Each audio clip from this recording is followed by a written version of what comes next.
how did you come up with the title? I am so glad you asked that question. So, when I was doing my research, one of the things I kept coming across was before and after photos of lobotomy patients.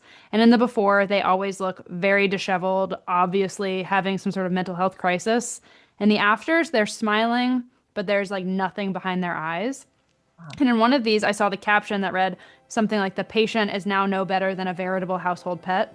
And I immediately thought, that's the title. That's what it is.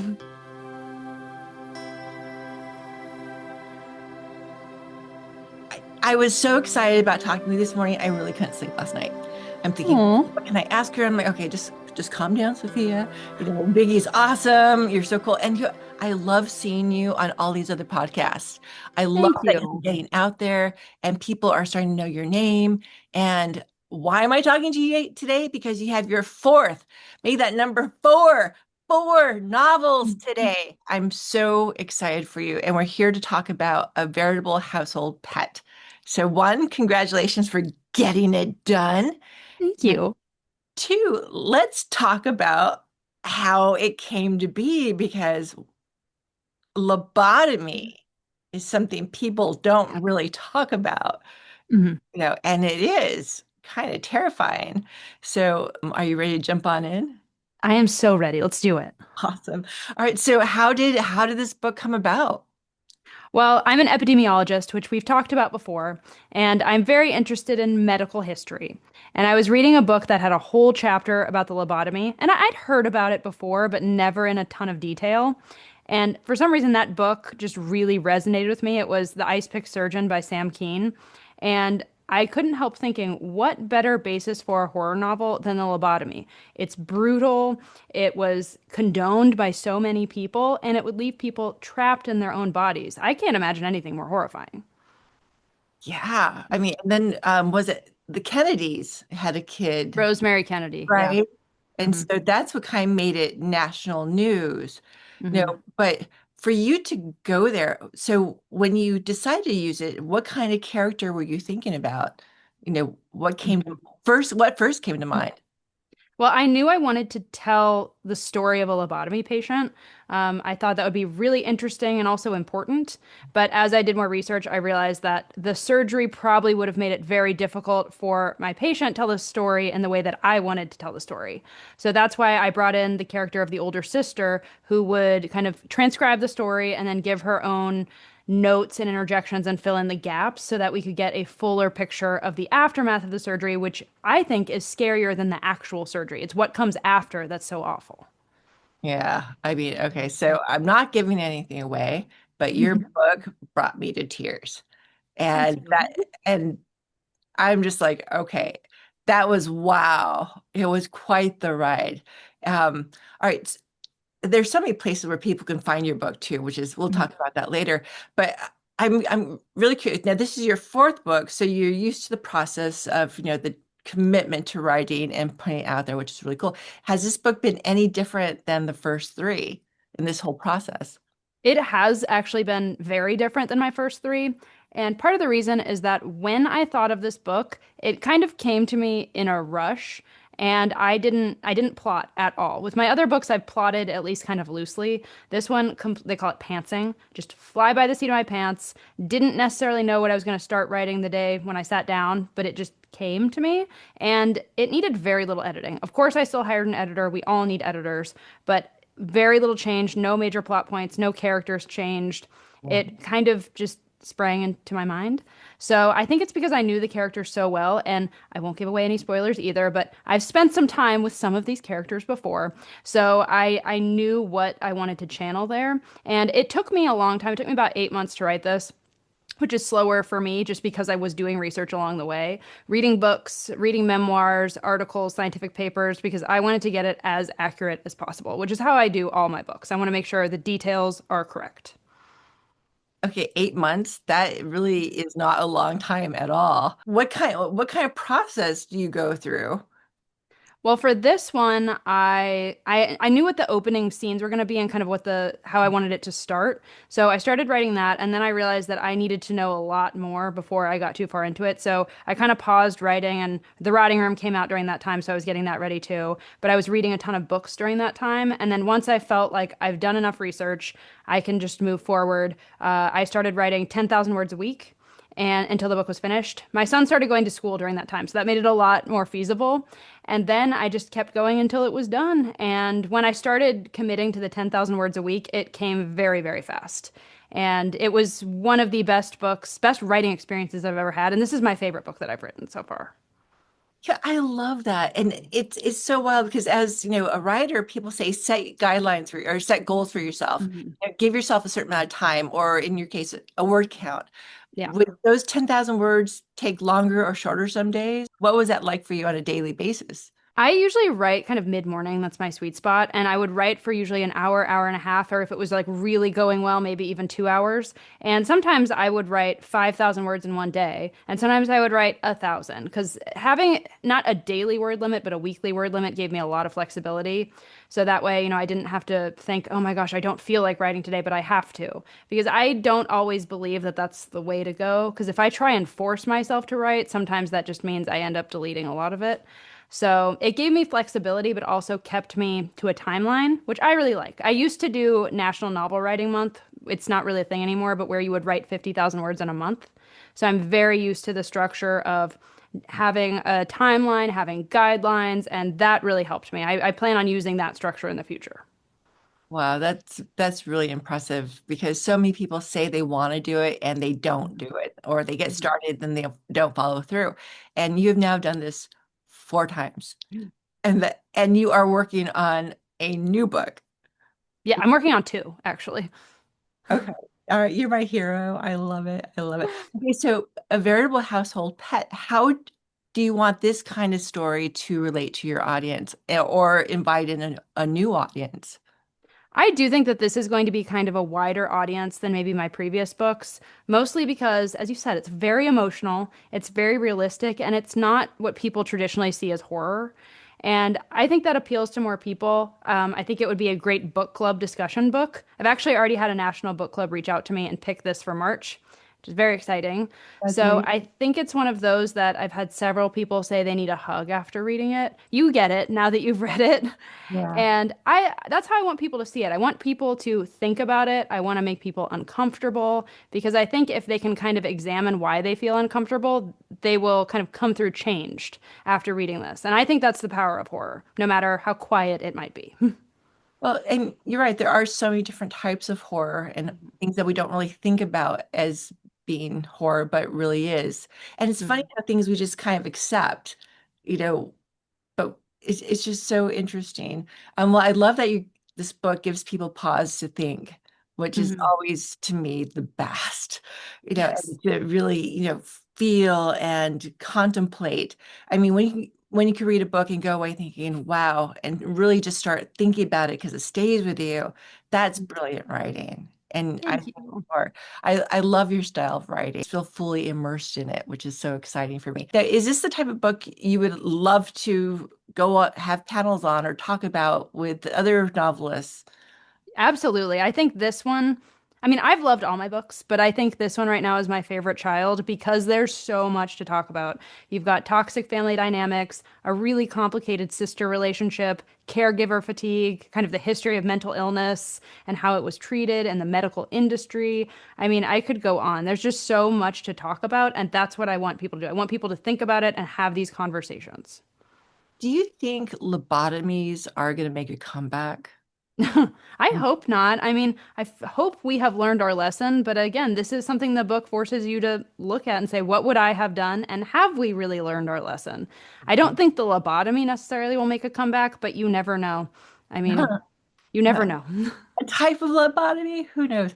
But it really is scary, and it really just has that really creepy, uneasy feel to it that still pulls you in, which is really cool. So do you think you'll have any kind of continuation now that you've written this book in another book, like a through line, maybe? Yes. Okay. I don't know how to answer that question without giving away spoilers, Okay. but yes, this is not the last you will hear from some of these characters. Oh, yay.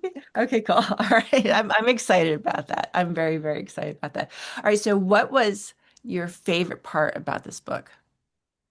Honestly, the research. I was able to read, like I said, a ton of books, but I also connected with the Special Collections Research Center at the George Washington University, which houses all of the Walter Freeman lobotomy collection. And I got to go through all of the digitized archives, which was amazing because these are research notes and pictures and all the history, correspondence, and it just really impressed on me that this is a real thing. All of my books have had some grain of truth, but this is the first one where this happened to 40,000 people in the United States. This happened to people who needed it, maybe, according to their caregivers, or who didn't need it. It was a way of treating problems that might not be severe with a solution that very much was. And I just, like I said, I say it over and over again, but I can't think of anything more horrifying. I really can't. Well, it reads like it really is a real story. You know, That's what people have told me. it really has that vibe. And you're thinking, who is, it's like, where can I Google her? I want to see what she looks like. It's so wild. So I wanted to ask about research because a lot of people, when they think they're going to write, that it's all imagination. It's all, Mhm. they just, oh, I have the idea in my head. I'm just going to cultivate it.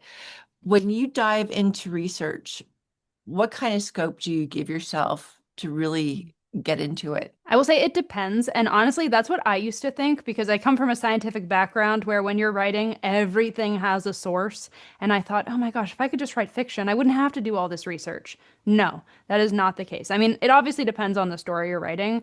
This I had to do, this and The Rotting Room required the most research because they're historical. So I want to know about the time period. I want to make references that are contemporary to that time, no anachronisms. And then for this one, there's also the medical history. And it kind of had a different spin because there are scenes that take place in the 70s talking about the lobotomy and the brain. So I had to look up papers from that time to know what they knew. I can't say, this is what we know now and put it in the 70s.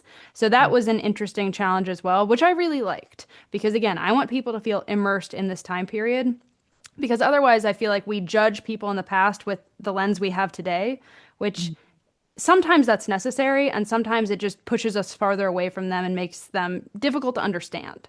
So Right. all of that is in my head while I'm trying to create a world that feels real and feels accurate to the time. I think that's brilliant, and you're really being authentic to it by doing that. Mhm. And what's so interesting, you're learning so much more. I mean, because you are way past the child of the 70s. I am, Mhm. but it's just so interesting to really allow yourself to learn that too. So, Mhm. having written this, how do you feel it's changed you, having done all the research and creating this world?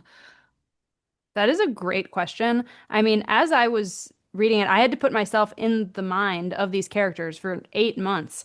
And I had to be completely almost a different person because I don't have a sister. I have never had any contact with lobotomy whatsoever. So I think it's all of my characters kind of live inside me after I write them, and it's helped me think about relationships more, families. It's given me more empathy, which is also what I hope my readers get out of it, because you never know what somebody is going through. You can look at one of these characters, not know what's going on at home, and think, you're a terrible person. And then once you know the story behind them, it changes your perspective. So it helped me be more empathetic, and I hope that's what my readers get out of it too. I think when you put so much time and effort into writing it, I don't think these characters ever really leave you. No. Right? It's like they're now like a part of you. So when you were writing your book, did you feel like you had like vibes from The Rotting Room or from Much Too Vulgar or from um A Cold Night for Alligators. not much or from the other book too? Or even from the new book that you that you have in your head, because I know as a writer you always have ideas in your head. I will say Much Too Vulgar was in my mind when I was writing this. The Rotting Room a little bit, but each one also feels very distinct. Even if sometimes my books might connect, they feel like their own thing. Mhm. And So yes, the other ones were in my mind, but also what I learned from writing those other ones, I've transferred to this, like in terms of how my process works, how my research works, how I structure my thinking, and each time I'm getting better at writing. I'm getting better at crafting characters. I'm learning from my editors who have given me advice. So I hope that each book just comes easier and easier. Oh yeah. Well, you are, it feels like you're in such a role because you're such a young woman and you're so dedicated and committed and vibrant with this incredible imagination that you're You. just making it happen. And I'm so excited because I love seeing young women do that. You know, you have an idea and you follow through and you still have your family and you're doing like what's good for you, which I love. I just find that so You. exciting. And I find that inspiring. I see you as a role model for other writers, even older. You know, it's like I'm much older than you, and I'm like, yes, I want to be Viggy. You know, it's like you're making it happen because I know how much time and effort it takes to write a book and just to get it done. When do you know in your mind or essence that the book is done? Again, that's been a little bit different for every book. For this one, I kind of knew when I wrote the last line. I didn't think there was going to be much editing and there didn't end up being, but my process is usually I finish it, I give it some time and then I reread it. Then it goes to my mom, who's my beta reader. She gives me feedback, and then it goes to my professional editor. And after all that's done, by then I'm pretty much like the story is set in stone for the most part. Like things might change in copy editing and proofreading, but for the most part, I can just feel when it's done. I feel like I've said all I can say. Everything is the way it needs to be. Oh, I like that. I really like that. So who's your ideal audience for this book?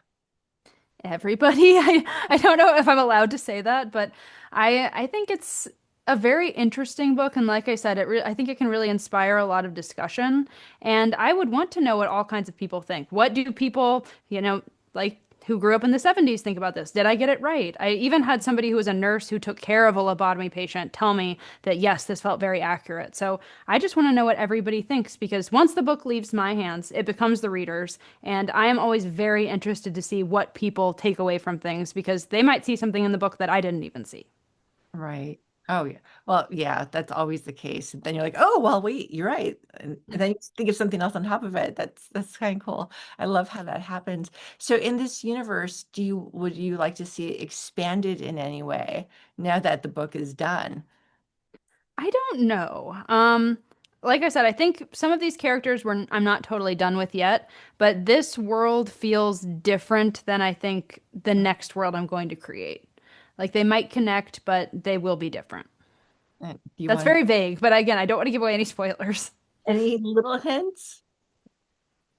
I really don't know how I could do that without giving a spoiler for the biggest twist in the book. So, All right, we will be patient. All right, when do you anticipate that book to be done? um, 2027, late 2027 would be my guess because I have one coming out in the fall Mm. of this year, and then I'll have one coming out in early 2027, and then that would be the next one. So, You are on a roll, so pretty much you are producing a book every year, sometimes two in a year. two is my goal. Okay. We'll see how long I can sustain that, but right now I have more ideas than I have time. Right, yeah, but you're doing it. When you're doing this whole process too, you have an audible. This book have an audible? Working on that. Okay. I hope so. I think it will. But we haven't figured anything out directly yet. And then you have Kindle, and then Hmm. you have the hardback and paperback. Yes. That's quite a nice bundle. That's pretty exciting. So are you going to be doing any book signings anywhere? Yes. So I live in Savannah. I love E Shaver. That's our independent bookstore downtown. And I always sign books there. I went yesterday signing books. And then I do conventions. I'll be at AuthorCon in Williamsburg at the end of February. And then I'll be at ShiverCon in Indiana in August. And I think I'm also going to do the Charleston Horror Fest in October. So I'm around. And people can also always buy signed copies from me directly. Oh, I did. I'm waiting for my copy. I'm excited about that. You know, a Yay. personalized Vicky book. And I just need to get the other three done. So I'm working on that too. I love that you're doing this. When did you know that you were going to be an author? When did that come to you? Honestly, it was when I was stuck in a healthcare strategy job that I hated. Oh, And just needed some way to escape. So I would write. I just started writing short stories. I started writing my first novel, A Cold Night for Alligators, in emails to myself on lunch breaks. Mhm. And I kept thinking, I want to escape where I am now. This could be it. Mhm. And over time, I just kept doing that. And then I had a novel. And then from there, I thought, okay, I've written this, so I've done the thing. Let's see what we can do about that. And then there was a couple years in between there, and then I started publishing. And yeah, now that I've published, you would think, oh my gosh, now you know the process. Now it's easy. It's never easy. Every time I sit down to write a new book, it feels like I'm starting over. I have knowledge and everything, but it's never easy to look at the blank page. So I've learned a lot, but everybody still has imposter syndrome. Right. Well, so what advice would you give to a person who wants to be a writer? They've always thought about it, they never knew how to get started. What would you tell them to do? What words of advice would you share? I have a couple. I would say don't get hung up on research because I know people who will say, I need to plot this out and do all the research before I start writing. You don't need to do that because then you'll never get started. Setting kind of word guidelines, that always helps me. And I also got started with a lot of short stories. It feels, less imposing if you're thinking, okay, I'm going to write 1,000 words, one story, then it's easy to edit and you can share it and you can just get your name out there, which is what I started doing. And then it just gets easier to progress into longer and longer things and you can explore little ideas. So that's kind of a lot of advice, but it's all things that have helped me. Oh, good. And you just would you say you write every single day? Or do you? No, I don't write every single day. I definitely write like every week. Right now, I've been doing a lot of horror anthologies, so I've been writing short stories almost every week. I'm about to start writing what will be my sixth novel, so I will be working on that. When I'm actively writing a book, I try and write every day during the week. If I'm not actively writing, I do take breaks and read other things and let my brain rest a little bit, think of the next idea. But I definitely write every week for sure. Oh, and then you have your podcast too. How's that going? Yeah. Okay, great. We just started season 8, and I have episodes booked all the way into May at this point. So I have all kinds of authors coming on. You've been on my podcast. I've had exorcists. I've had, filmmakers. I've had all kinds of people, and it's been really fun. This one, I have several amazing authors that are going to be on it. I have a clinical psychologist. I have a little bit of everything. So it's going to be a really fun season. So would you say when you do your podcast in a way that's kind of research for a future book or a story or something that you have kind of swirling in your head? It definitely can be. It sparked a lot of inspiration. I mean, usually when my podcast is called Horror, Humor, Hunger. I don't think I mentioned that yet. But usually when I'm planning a season, I've already written a book. So I try and find guests that have themes that go with that book. Not always, though. Sometimes I just see an author I think is really cool and I want to talk to them. That's my favorite thing about podcasting is meeting people and getting to immediately talk about the coolest things that they do and connect. I think writing can be so isolating, but connecting with other people reminds me that this is a real thing. It has an impact on people, and it makes it a lot more fun. I love too. I love that. Okay, you're a writer, but you're not just all about you. It's like you're very supportive of other authors, of other creatives. It's like you read their books, you promote their books. I love seeing you on social media because you're always sharing other people's projects, other novels. I think that's so awesome that Thank you're you. open to do that. I think it's really nice to see that kind of support for your fellow scribe.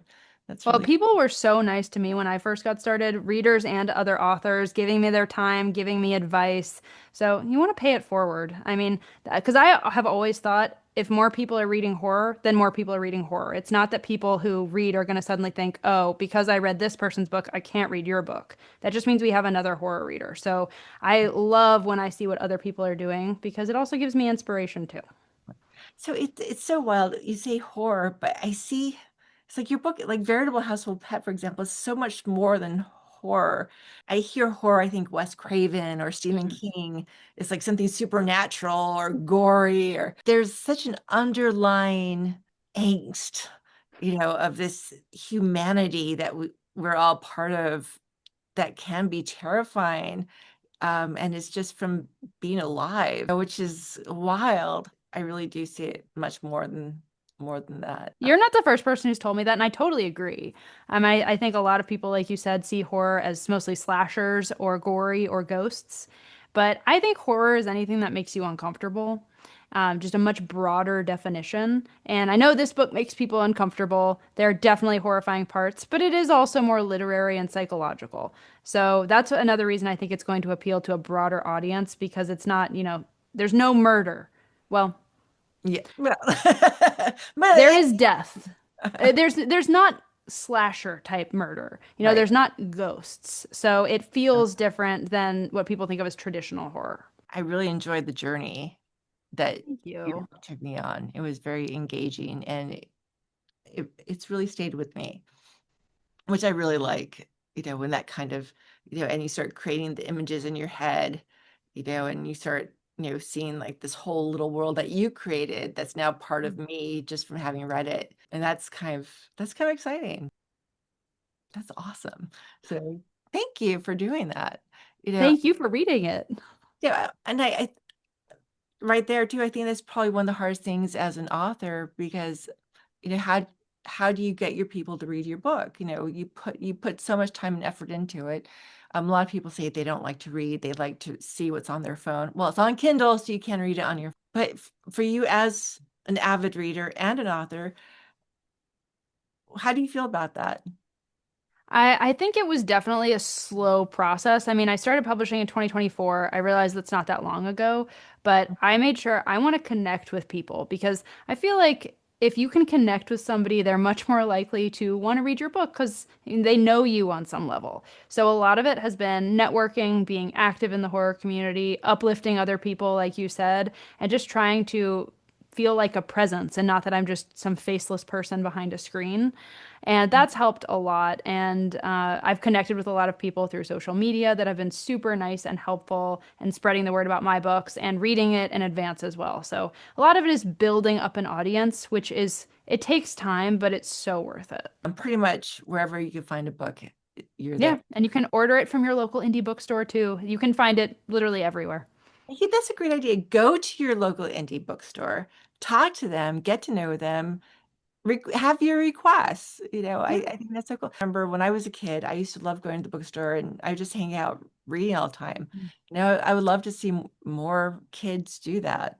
Mm-hmm. Let's bring bookstores back, and ask for Viggy's books, and so Yes. I know I love. Even libraries, you can request it from your library. I know the Rotting Room is in some libraries. I don't know about other places, but you can always request from your library. I think what I love too is just when you're just part of this world, you've created something that every time someone reads it, it's constantly expanding, and I think that's just such a great concept, to have this whole other way of thinking and be a part of that, and you're sharing that. I mean, I think that's wonderful, you I know. really like that way of putting it. That's very cool. That's very cool. Well, you've written something really cool, and I'm very excited about it. And like I said, I'm just really proud of you. Thank you. This young, vibrant woman, you are making it happen. You have a goal, and you are making it happen. And I hear so many people say they want to do stuff, but they never do, and you're actually doing it and you're proof that it can be done. So every Mhm. time someone says they want to do something but they have a long list of excuses, well, you're like, this is book number 5. This is book number 6, and I I find that so very exciting, and you're inspiring. You're Thank very, very you. inspiring. Do you think you'll ever make it out to the West Coast? Yeah, Awesome. Okay. Well, I think I will. do you have a mailing list on your website? I do. You can sign up for my newsletter on my website, viggyhampton.com. And also, my links to everything are on my social media. I'm Instagram and TikTok at Viggy Parr Hampton, and then Facebook, Viggy Parr Hampton. I'm pretty easy to find. And yes, I do have a newsletter that comes out every month where I share a recipe, I share horror history, I share kind of what's going on with my writing, the interviews that I've done. I kind of revamped it recently, so it's much cooler now. Okay, very cool. I love that. Have you ever done a book reading or read a chapter from your book? I've done that a couple of times. I'm definitely open to doing that. How would you feel doing it live on TikTok? Would you be open to I that? think that would be great. But yes, I would totally do a TikTok live. Yeah. If we want to go back and forth, you read Darla, I read Ellie, that would So be really when you cool. have an Audible, do you think you'll have it done in a couple different voices or the same person? I hope so. So I've had my audiobooks have been done by all different people, and the Rotting Room audiobook is coming out in April, and that's from Tantor. That's like they're having two narrators. I think it's gonna be really cool. It just takes a very long time for them to do it. Whereas my Much Too Vulgar came out from Fright Night and really good production quality as well, and it came out faster. So neither one of them has contacted me, but I think I will contact them. I'm just trying to decide who I want to nudge about it first. Okay. You have music in your Audibles? I haven't listened to one yet. Like, That is a great question. I don't know. I haven't heard the Rotting Room yet. The Much Too Vulgar one, it might have some intro, but I've only listened to the snippet that's free on Audible. okay. Well, very Yeah. cool. Well, that's what's so exciting that you're constantly writing and you're constantly allowing yourself to be in that flow. I think that's what's the most exciting. Like Yeah. you like in that flow of creation, and that's I I I get really excited about Me it. too. It's a good place to be. I think it's good for my brain. It's good for everything. Although I will say the one that's coming out in August is kind of a creature feature motherhood horror. And my mom has read it and it's with another beta reader right now. And it's very angry. And because, postpartum, you feel like a different person, or at least I did. And there's a lot of anger in that book. And when I am writing that or editing that, I feel like I'm kind of mean. Yeah. So that one, I will probably be happy to get that one out in the world so that character doesn't It's inhabit me just, too much. and I think that's really understated. I think a lot of people aren't really aware of it and how it just really changes you Hmm. in so many ways that like people like, you're not supposed to change. You're supposed to still be the same. And you're like, fuck you. Yeah. Yes, exactly. My mom actually told me, she was like, you need to take out some of the fucks in this book. There are too many fucks. So I took some of them out. There's still a lot, but I took some of them out. And she was like, is this really the interior monologue you have going through your head? I'm like, well, not anymore. I am, 2.5 years postpartum now. I feel like I am not where I was during that time, but it was a crazy time. Wow. Okay. All right. I look forward to reading that. Do you have a title for that book yet? It's called Ripped Up the Middle in Two. Oh, yeah, that had chills. I got chills with that title. Yeah. Yay.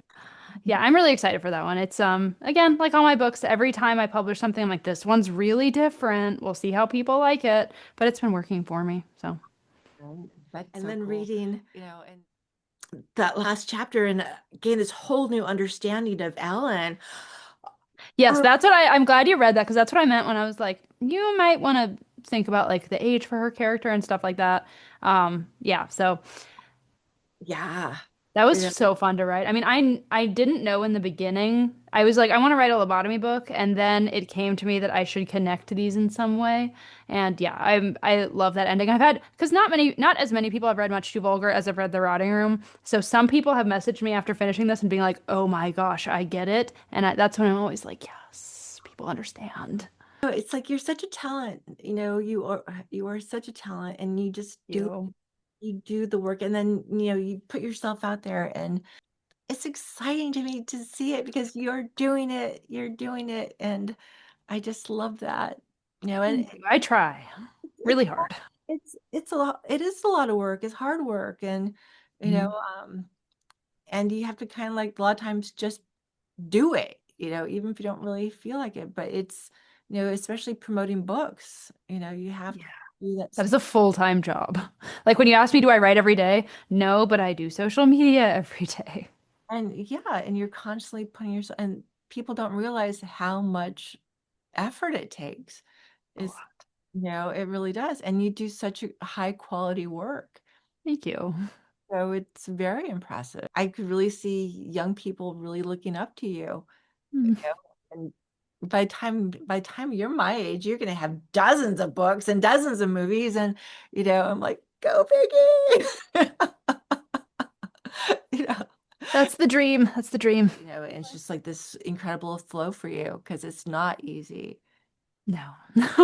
Expensive, and it's to be a writer, it's like it's not cheap. So No, it is not. But that's why I'm publishing, I don't want to say too fast, but that's why I'm trying to do as many books as I can because that's the best way to like up your income is to have more things to sell.